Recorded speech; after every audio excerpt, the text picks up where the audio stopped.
think some of you know that our topic for today is how to let your troubles melt away.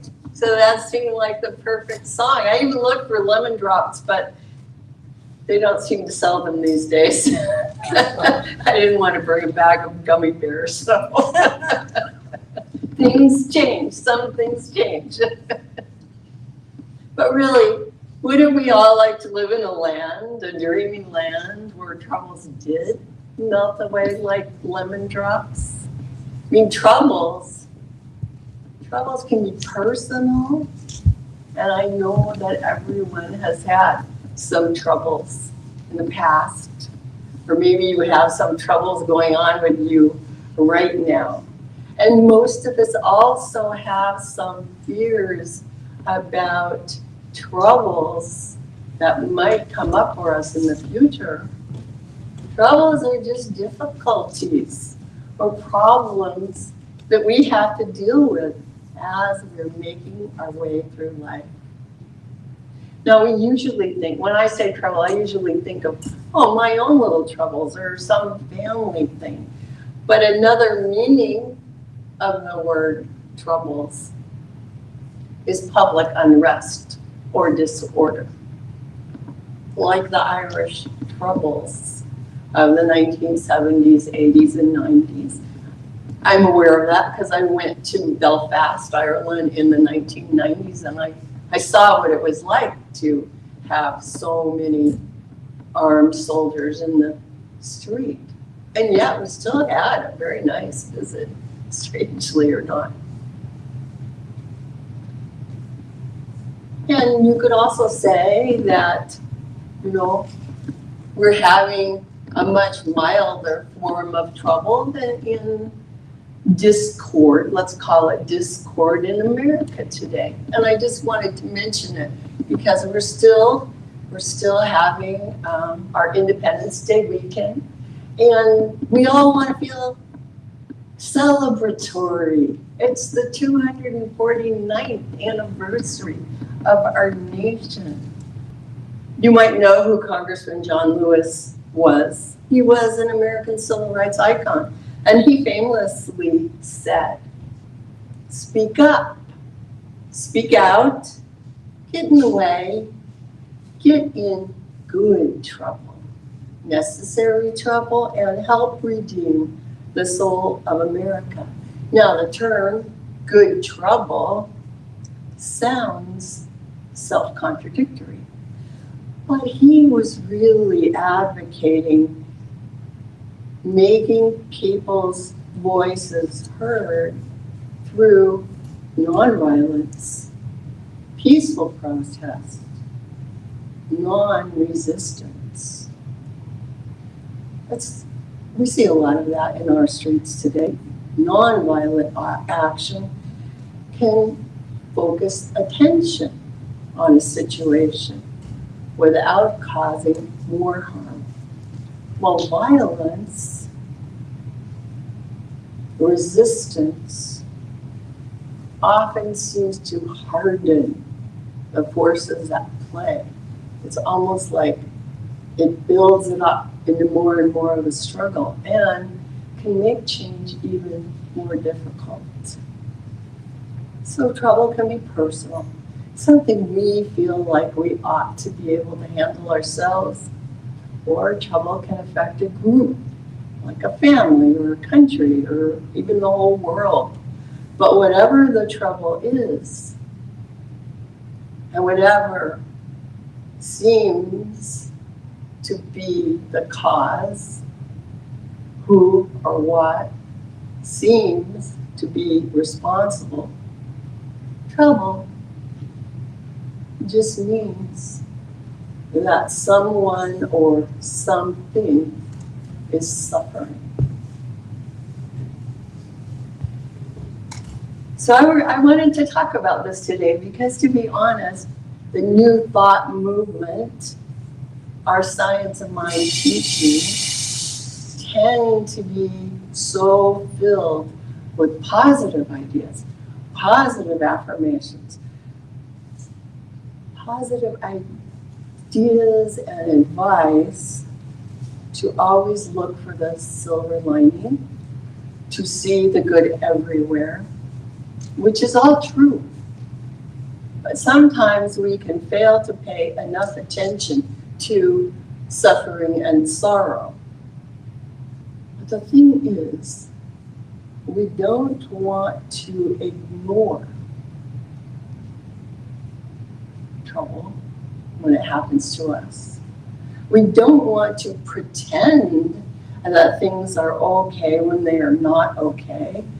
We need to admit what we're going through if we want to get through it. We don't want to get locked into a feeling of dissatisfaction without admitting what's really going on. I don't know who exactly said, if you're going through hell, keep going. But it's the truth.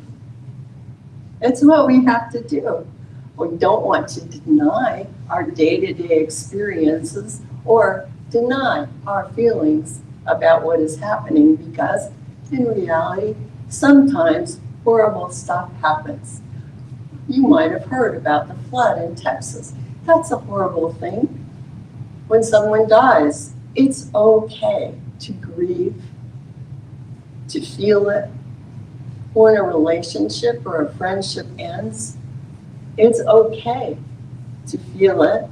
When there's financial loss, when there's a sense that something or someone you love is at risk, it's okay to admit that and feel it. And in fact, sometimes you may find that you have a delayed reaction. Maybe you feel numb at first, or maybe you just have to keep working on the situation and you can't take time. You've got to deal with the day-to-day before you can set that time aside and allow your feelings to be in expression. Sometimes we just need to have a time and space to process our emotions. Eventually, it is important to be able to deal with whatever might have been upsetting to you. Now, I really do like to live on the bright side of life, and I really do like to encourage everyone to do that.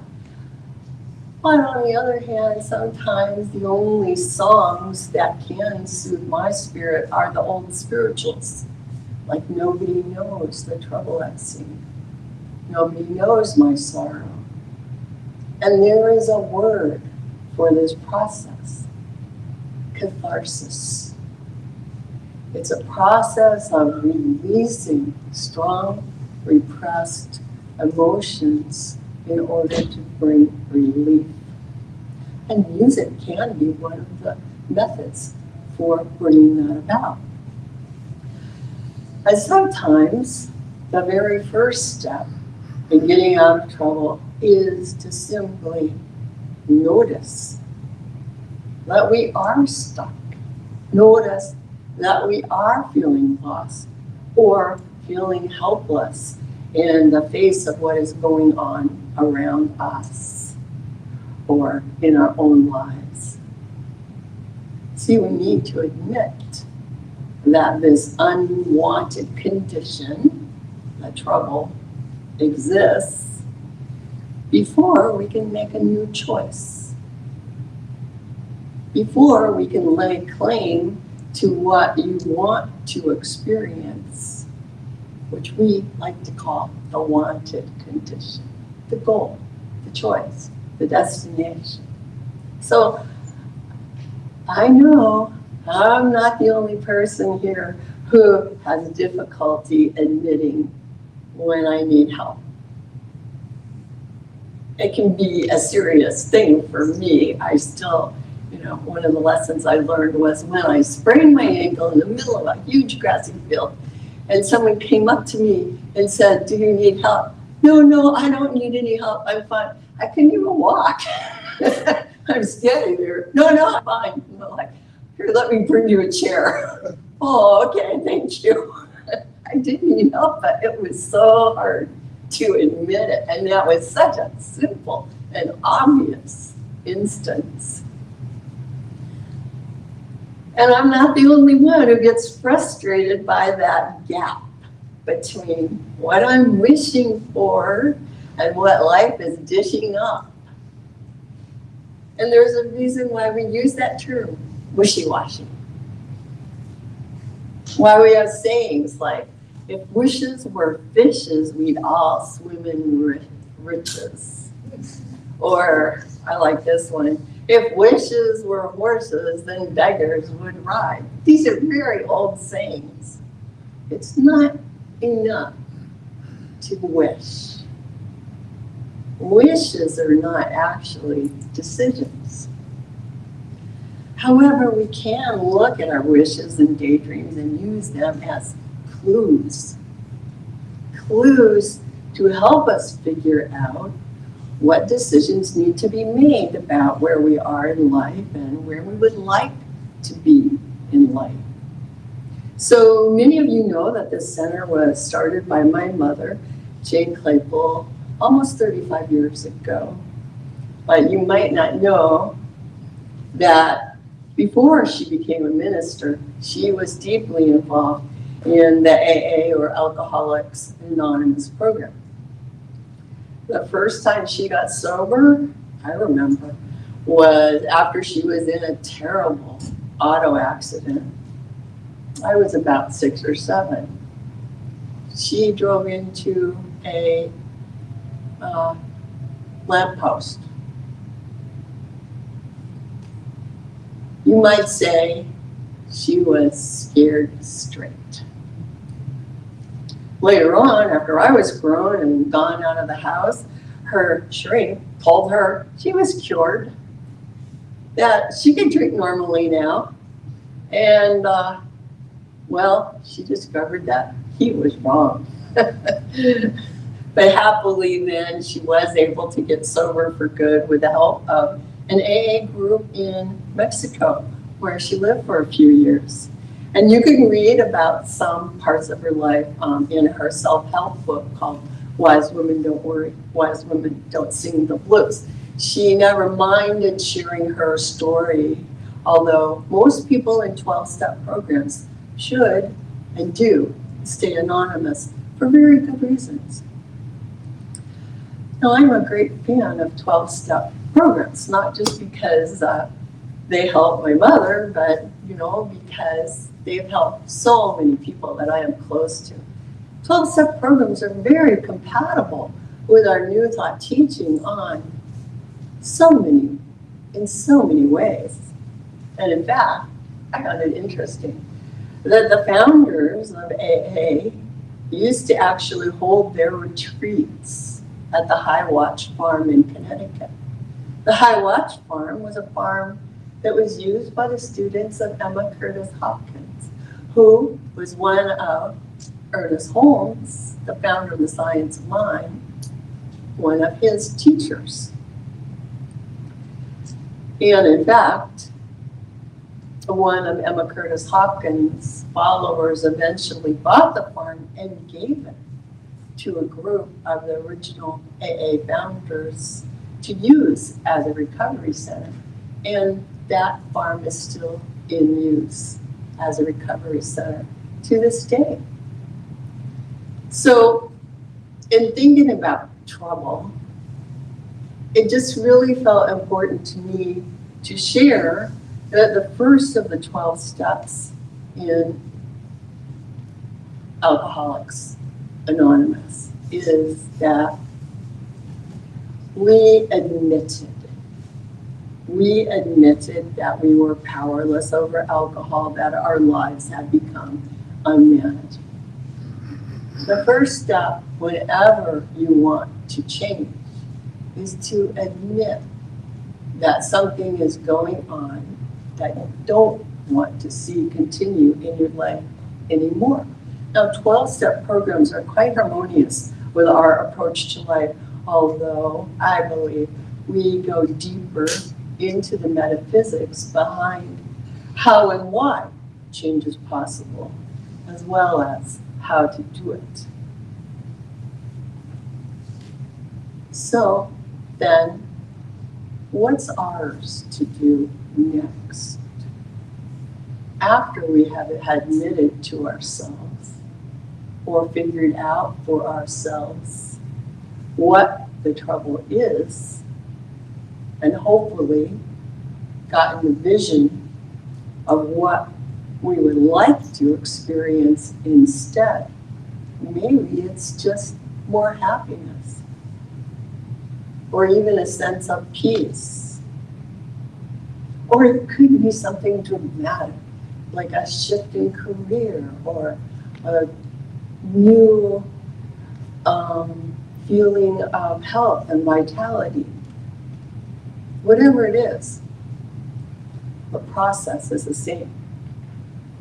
We must change our thinking in order to change our lives. We say that all the time. Change your thinking and change your life. Change your thinking, change your life. Well, how? How do you do that? You know, a lot of us get stuck in a rut. It's not that easy to change something you've been doing day after day, year after year, or decade after decade, right? How do you make that change when things get so firmly entrenched? Well, that brings me back to the idea of melting. Letting our troubles melt away like lemon drops. Yeah, it sounds crazy to say something like that, but this can actually happen when we are able to open our minds and think about life as being full of infinite possibilities. One way that I do that personally, you know, and we all have different ways, is to think about scientific facts that I already know are true. So, for instance, I could think, oh, what could be more solid and hard than a diamond? That's one of our hardest natural substances. Well, diamonds are made from carbon. Coal is made from carbon. So is the graphite lead inside a pencil. That's made from carbon. So is carbon dioxide. Every breath. We breathe in oxygen, we transform and breathe out carbon dioxide. That gas in our atmosphere that we breathe out through our lungs is then taken up by plants through their leaves, returning back to the atmosphere as oxygen. And carbon dioxide, that's what we use in fizzy drinks and soda. I think about those things in order to break loose that idea that things are fixed. Things are not fixed. Things can change, including my ideas. Going back to Emma Curtis Hopkins for a moment, if you read her books, you might see that she used a term, chemicalization. I don't think it's used anywhere except in New Thought and maybe Christian Science. It's not a scientific term. It's a special term. And I take it to mean looking at the current forms that we are experiencing in our lives that we don't want to experience, like troubles, and using our mind to see them dissolve back into their basic elements. And in that concept of something being in its elemental form, just like we can imagine carbon broken down into its basic chemical form and then being reconfigured, we can also begin to imagine, for instance, a troubled relationship. with a friend or a relative, being broken down or chemicalized to the point where it is dissolved in our minds back to the beginning, back to the most basic thing, which is that at one time our relationship was based on love. When we can break it down and see that potential for love to be reestablished, regenerated in a new form, in a new positive expression in our lives, that's what I mean by allowing our troubles to melt away. It's a way of breaking things down so that you really see the options for something new to emerge. So one way to do it is to think of the example I gave of imagining carbon taking so many shapes. It just kind of helps me relax, and it can help you kind of soften up your opinions about how hard and fast everything is, really, compared to how hard and fast it seems to be. So, you've all known or heard of someone who had a terrible relationship that got better over time. We've all heard about someone who was reunited with their child or their parent or their old friend that they hadn't seen for 30 years. You've all known or been aware, perhaps, how friends can fight and become estranged and then forgive each other and see the good, the new, and maybe it won't go back to the way it was. Something new can emerge. I'm just saying that it is by releasing old ideas about what we don't want and thinking instead about what we do want. We're actually working on an invisible plane to change what we are experiencing in what you could call the world of effect, the visible plane. Another way to visualize the possibility of change in forms is to think of water and how it so easily shifts from solid ice to liquid or to water, vapor, or steam.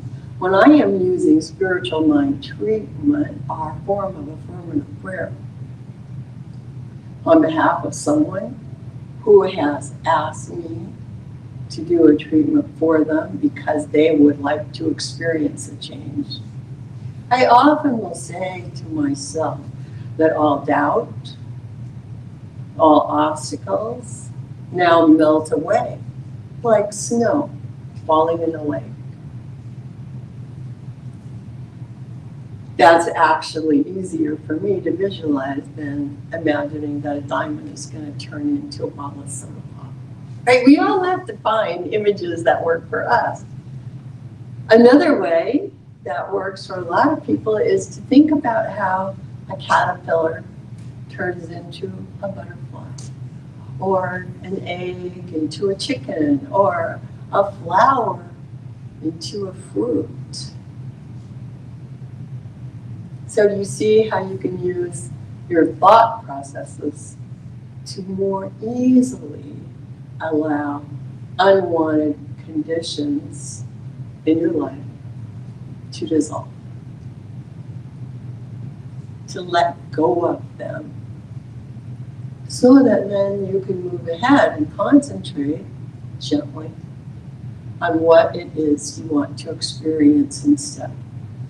So, no doubt you will find that some ideas about change, some release of trouble or hardship or even addictions will be pretty easy for you, and some will be harder.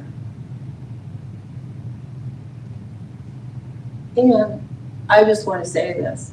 If you feel stymied or you feel stumped or stuck, do not hesitate to ask for help. It's really often easier for a person to do treatment or know the truth for somebody else than even for themselves. ErnestHolmes had a practitioner who did treatment for him. I ask other ministers and practitioners to do treatment for me. Oh, just this morning, I sent out a quick, neat treatment. I can't find the iPad that we use to do our live streaming. Where was it? I knew I had it on my computer when I was headed for my work basket where I put everything, and couldn't find it. Oh, within a few minutes, it was like suddenly revealed that it was underneath a piece of paper that I had accidentally set on top of it because I had gotten distracted on the way from my computer to wherever I thought I was going. But I wouldn't have seen it. Treatment works. It works on the tiniest instances, but it also works on truly major issues. And they're not all troubles. I'm talking about troubles today. But sometimes change isn't necessarily a result of trouble. It's just a result of a desire for more. We have a right to have more. We don't have to always wait until we're motivated by things going wrong. If things are going right, we can still change and make progress. But I just want to let everyone know that if you find that you are suffering, if you are in pain, whether it's physical or mental, financial, whatever, if you find it hard to do your own meditation or your own prayer or spiritual mind treatment, we're here for you, just like we're here for each other. So never hesitate to ask for treatment. So maybe there's some people watching online who don't know what we mean by spiritual mind treatment. So we can call a treatment an affirmative prayer, but it is not a request made to an outside entity or supreme being like most people kind of think prayer is. We believe that a treatment is a scientific approach to inducing or creating within our mind. And we understand that our individual minds are one with the infinite creative mind, universal spirit, of bringing into our mind concepts, acceptances, realizations of peace, poise, power, plenty, health, happiness, success, or whatever is desired. Treatment is not about willing or forcing things to happen at all. It simply provides an avenue through which we can allow it to happen. The simplest way to think of it is to just imagine that we put our thoughts into the receptive, subconscious mind of spirit in the very same way that a gardener plants seeds in the soil of a garden. And that the universe responds to our treatment in the very same way that the soil responds to the planted seeds. We know that life is a creative process. And we, therefore, are actually able to work in harmony with spirit just as easily and as naturally as the gardener is able to work with nature. When I do a treatment for you or anyone, I don't do anything to you. I simply know the truth about you. I know the truth of your perfection. I know that all things are possible. I know that nothing is predetermined. And so therefore I can declare and believe that all is well, that all will be well, that everything that needs to be resolved is resolved in the highest and best way in accord with your specific request. So before I end, let's think again about that song, Over the Rainbow. And bring into your mind, I imagine most of you have seen the 1930s version of the Wizard of Oz movie. Because Dorothy's journey is a perfect example of what we have come to call the hero's journey. The heroine, Dorothy, was propelled into an adventure. She received wise guidance from Glinda, the Good Witch. She made friends with the lion, the scarecrow, and the Tin Man. She went through so many difficult tests and trials, fighting off those little monkeys, flying monkeys. And eventually, she overcame that nemesis, the bad witch, the personification of trouble. How did she do it? Oh, with a plain old bucket of water. That's all it took.